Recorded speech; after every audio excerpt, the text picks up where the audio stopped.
அஸ்ஸலாமுஅலைக்கும் viewers. இதுவரை இலங்கையில் நடைபெற்ற மக்கள் மத்தியில் உள்ள அனைத்து பிரச்சனைகளுக்கும் மரண தண்டனை கோர்ட்டால் கொடுக்கணும் என்றும் வச்ச தண்டனைகளை வழங்கி கொடுக்க வேண்டும் என்றும் அன்பு ஜனாதிபதி அனுரகுமார அவர்களையும் நான் கேட்டுக்கொள்கிறேன். நேற்று மூதில் நடைபெற்ற மோட்டார் பைக்கில் ஒன்றில் ஒரு பெட்ரோல் அடிக்க அந்த மாணவர்கள் போலீஸ்காரர்களை கண்டு ஓடினமை.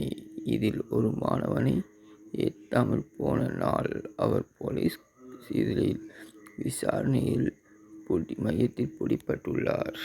லெபனானின் இஸ்ரேலோடு யுத்த நிறுத்து ஏற்பட்ட நேரத்தில் ஹிஸ்புல்லா மேல் பழி போட்டு இஸ்ரேல் இராணுவம் இன்னமும் வடக்கு லெபனானை தாக்கிக் கொண்டு இருக்கிறது.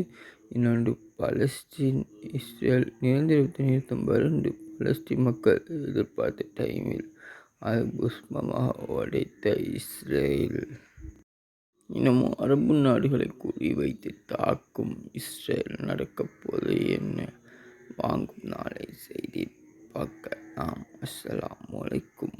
நான் உங்கள் ஃபஸ்லு.